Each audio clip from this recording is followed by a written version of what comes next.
Hai semuanya, sudah lama banget saya nggak ngomong sendirian di kamera nih. Biasanya selalu ada partner, hari ini saya ngomong sendirian di kamera lagi. Hari ini lebih tepatnya saya pengen cerita aja kali ya, atau curhat. Sudah lama saya nggak curhat. Sejak kemarin saya buat video pengecekan krim-krim online dan pengecekan krim lain yang ada kandungan merkuri dan hidroquinone yang itu cukup viral kemarin.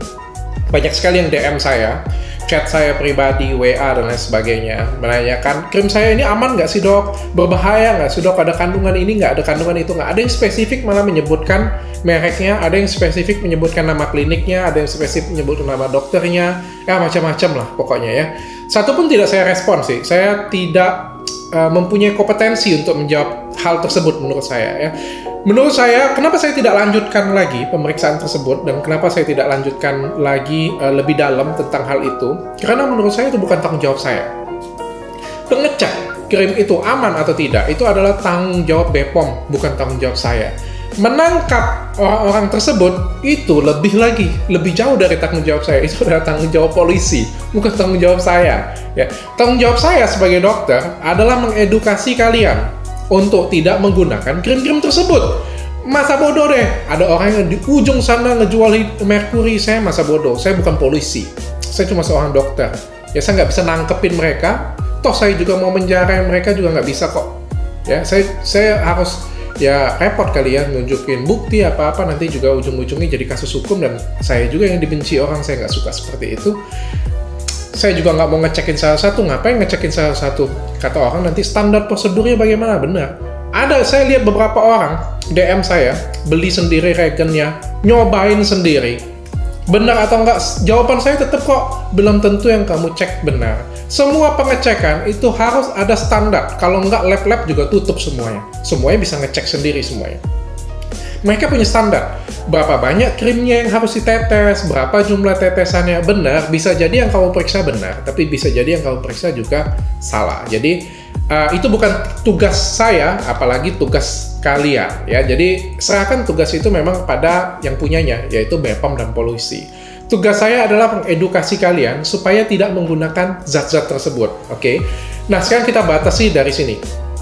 Krim yang kalian pakai itu aman atau tidak? Ada banyak ciri-ciri krim yang kalian pakai itu aman atau tidak. Simpelnya adalah, pertama, krim kalian ber-BPOM atau tidak. Itu aja dulu. Negara kita dilindungi oleh suatu badan label, yaitu BPOM. Setiap barang yang aman itu bersegelkan BPOM. Jadi kalau kalian lihat barang ada segel BPOM-nya atau tidak, itu sangat penting untuk kalian pakai. Kalau tidak, ya masa kalian mau pakai sih? Satu. Yang kedua, aduh ini sesuatu hal yang simpel sih. Kalau kalian pakai bagus, saya pikir ini mark yang paling sempurna. Kalau kalian pakai bagus, 2 minggu aja sudah bagus, terus kalian lepas, terjadi ketergantungan, udah, itu sudah pasti ada merkuri atau hidroquinone. Pasti, saya bilang. Nah, yang ketiga adalah uji stabilitas. Jadi, dalam BPOM itu ada namanya krim itu melalui uji stabilitas. Saya masih ingat pertama kali saya buat krim di BPOM.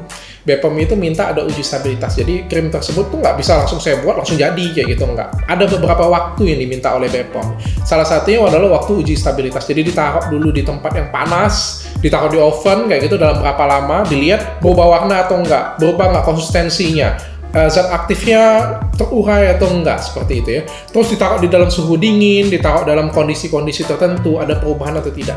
Kalau tidak lulus uji stabilitas, maka BPOM tidak akan mengeluarkan izin tersebut. Ya, jadi BPOM juga punya standar yang kuat, bukan artinya orang daftar aja kayak gitu, punya enggak. Jadi orang daftar itu benar-benar dilihatnya ada kriteria yang diinginkan oleh si BPOM-nya sendiri. Nah, jadi produk yang ber-BPOM itu tidak akan berubah warna. Jadi saya sebut aja sih merek-merek yang lazim ada di Indomaret atau Alfamart lah ya, seperti Pond's, Garnier dan lain sebagainya. Saya sebut produk-produk umum. Pernah nggak kalian lihat produk-produk tersebut berubah warna walaupun kalian simpen 2 tahun nggak dipakai? Nggak akan pernah. Pernah nggak kalian taruh odol gigi kalian di satu tempat terus berubah warna dianya jadi hitam? Nggak akan berubah warna. Oke. Nah, berbeda dengan krim yang tidak melewati standar uji stabilitas. Artinya krim-krim yang tidak BPOM tadi, dia tidak akan tahan dengan cuaca. Jadi kalau kalian beli krim, kalian biarkan dalam beberapa malam, satu minggu, atau lagi kalau kalian buka lebih cepat lagi, berubah warna jadi hitam, berarti dia tidak lulus uji stabilitas, artinya krim tersebut tidak Bepom.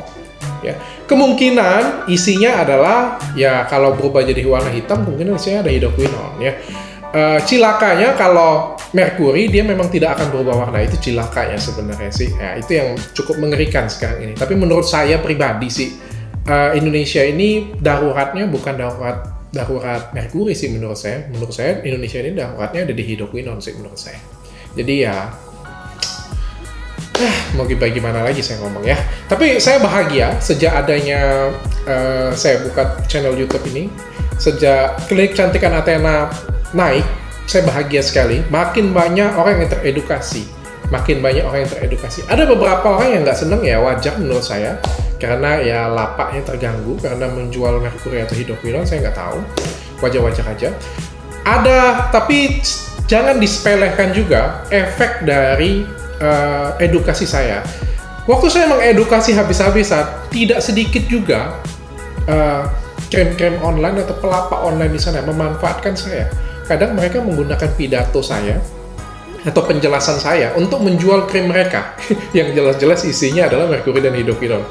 Kadang lucu sih, tapi ya itu fakta yang terjadi ya. Saya berharap kalian mendengarkan dari seorang yang trusted atau bisa dipercaya. Mungkin setelah video ini saya harus bilang, tolong jangan percaya saya. Lupakan apa yang semua saya sampaikan. Jangan percaya dengan saya. Kalian percaya saya dengan Google. Cari apa yang saya jelaskan dengan Google. Benar nggak sih apa kata Dr. Richard itu? Itu aja sih. Jadi, jadilah pasien yang cerdas. Jadilah pasien yang pintar. Jangan pernah mau pakai krim yang bagusnya cuma sebentar, habis itu merusak wajah kalian. Sayangi tubuh kita, karena tubuh kita cuma satu. Dan saya yakin menjaga bagian dari tubuh kita, menjaga penampilan kita adalah bagian dari ibadah. Mungkin ini yang curhatan yang mau saya sampaikan hari ini. Saya ucapkan minal aidin wal faizin, mohon maaf lahir batin bagi yang merayakan. Mudah-mudahan Lebaran tahun ini kita semuanya bisa berkumpul dengan keluarga besar semuanya dan bahagia. Sampai ketemu lagi setelah hari Lebaran.